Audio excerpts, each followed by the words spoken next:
What is up guys, it's your boy Swell, I'm here, back with another Classic WoW video for the fresh Classic WoW servers, the anniversary servers, and today we're talking about Phase 4 investments. Now Phase 4 is probably quite a few months away, just like even now, but either way, if you want to get yourself an economical advantage in Phase 4, it's good to think ahead. And in this video, we'll be talking about items you might want to buy right now that could go for even more gold in Phase 4. Basically, you're buying items cheap at the moment in Phase 2 and Phase 3, and hoping that those items goes up in price in Phase 4, and therefore you make a profit. I will also say that this video right here was available in early access to people that have my gold making guide for Classic WoW, and if you want to have early access to future videos like this, then you can check out that guide through the link down below in the pinned comment. Now I will have videos like this one for Phase 5 and Phase 6 as well, plus some sporadic videos about farming gold, crafting for gold, and just like average investments throughout different phases as well, that you will once again get early access to if you have that guide. I will also say that the Phase 5 and Phase 6 videos will probably be even better than this one, because Phase 4 is kind of a catch-up phase.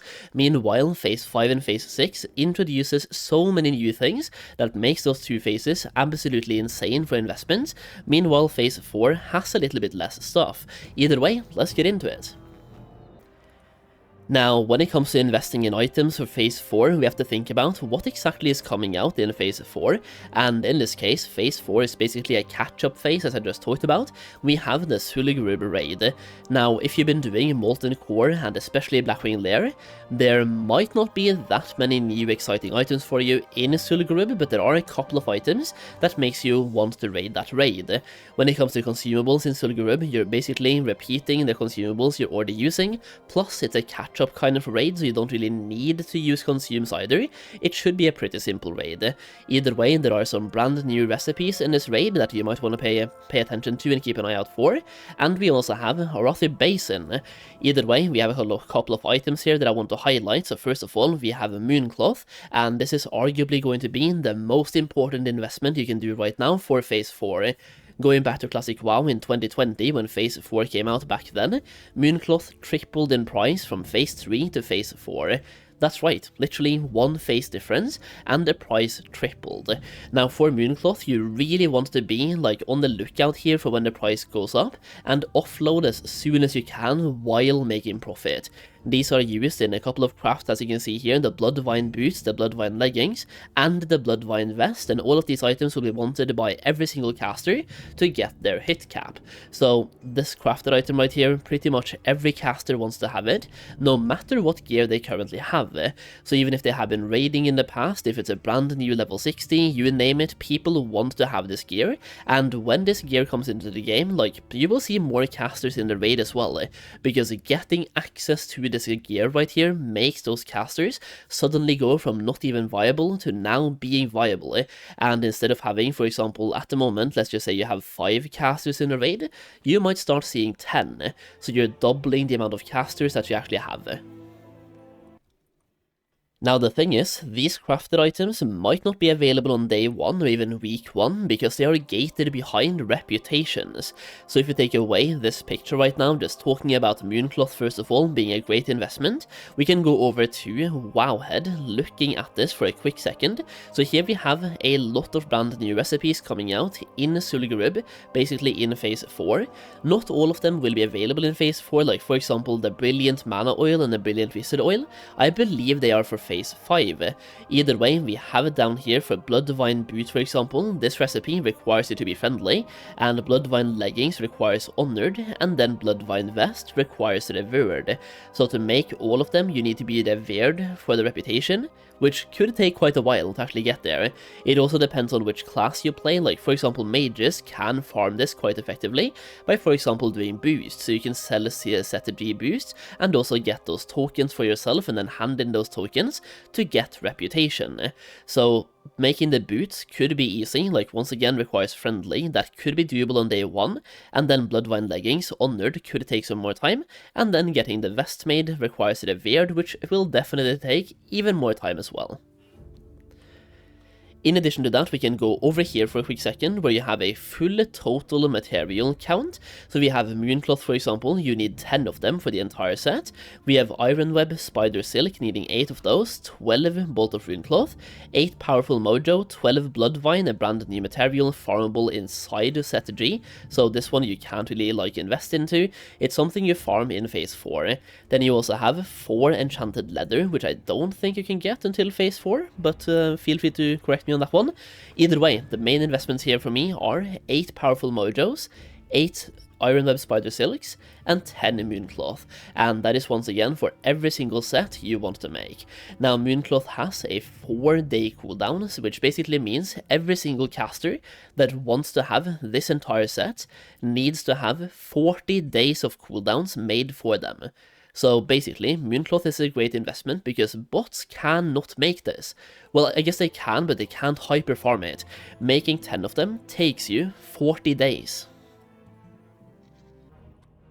Now, making mooncloth requires 2 fellcloth, and then you make 1 mooncloth. Right now, fellcloth is selling for 2.5 gold, so basically you need 2 of them, which is 5 gold total. You then make 1 mooncloth, and mooncloth here is selling for 19 gold. Subtracting 5 gold here for the crafting cost leaves us with 14 gold profit for something that has a 4-day cooldown. That is about 3.5 gold, pretty much exactly 3.5 gold I think, every single day for your cooldown craft, which is pretty low for a cooldown. So mooncloth right now is looking pretty cheap, and just to give you another reference for Classic WoW 2019, they were selling for 60 gold each in phase 4. They are currently selling for 20 gold, and as far as it's been like this far into the anniversary servers, the economy seems to be somewhat the same, because we have way more people just pumping gold into the market this time. We have mage boosts being way more optimized, we have raw gold farms, and then we have the bots as well. Now, going back to Wowhead for a moment here, we also have more recipes when it comes to the Sandalar tribe. So going back over here, we can see a full list of all of these patterns and recipes. So once again, I don't think the Brilliant Mana Oil and the Wizard Oil will be available from the start, but we also have the Blood Vine, we have the Primal Bat Skin, which like gives you some hit for leather users, which is pretty good for catch-up. So you have Living Essence, for example, being used in that one, and the Cured Rugged Hide. So Cured Rugged Hide could be a sleeper investment, could be something that people don't really think about when it comes to investing into that, and this is like Living Essence and Cured Rugged Hide is being used in all of those crafts, both the bracers, the gloves, and the breastplate. Now, one thing I really want to highlight here is the Living Action Potion, and also the like Living Action Potion, Mage Blood Potion, and Major Troll Bloods Potion. So over here, first of all, the Living Action Potion right here makes you immune to stun and movement impairing effects for 5 seconds, and this one requires Ice Cap, Mountain Silver Sage, and Heart of the Wild.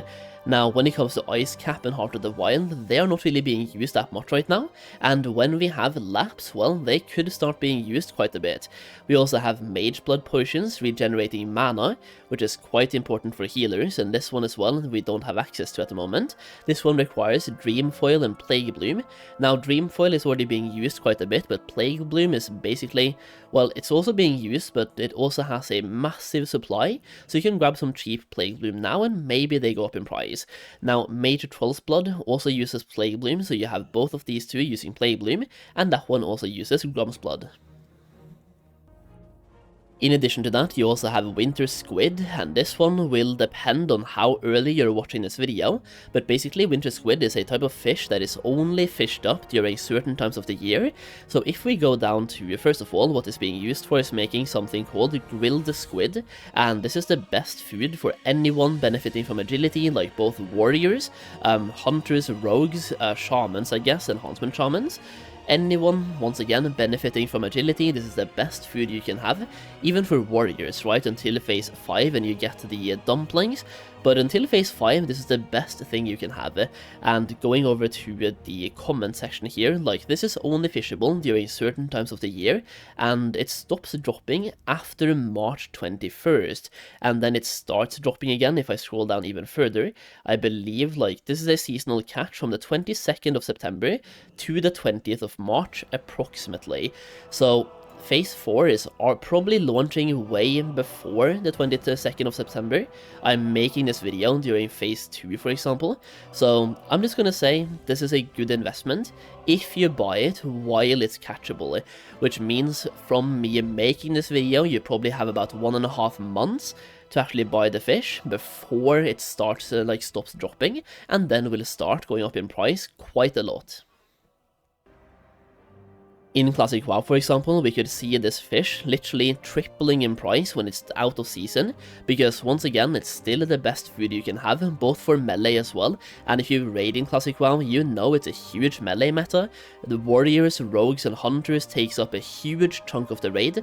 I just mentioned hunters there because they also benefit from this food, and let's just say you have two or three hunters per raid, you will have a lot of warriors and a lot of rogues, and they also use this food, and when it's out of season, that means supply literally hits 0, and the only supply we have is people stockpiling, and at some point that stockpile runs out, or at least you have less in the stockpile, which means that you can start charging more, and we usually see prices doubling or tripling when, once again, you can't fish for it.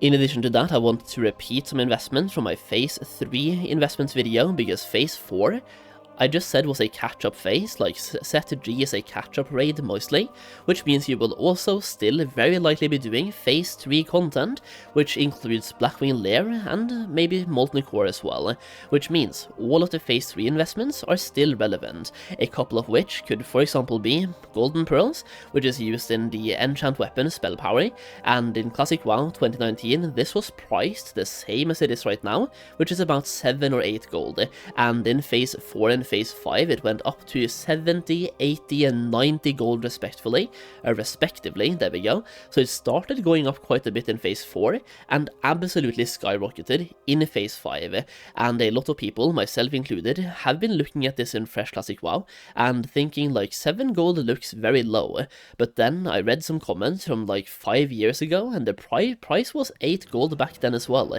so even back then the price was low and it went up to almost 100 gold. So this one could be a sleeper investment and you could make huge profit on this. You also have, for example, the Swift Thistle being used by rogues every single phase, and this is kind of an anti-inflation investment where I'm just gonna say like this probably will go up in price every single phase, so if you have some gold left over, you want to be a little bit more safe, this could be a good one.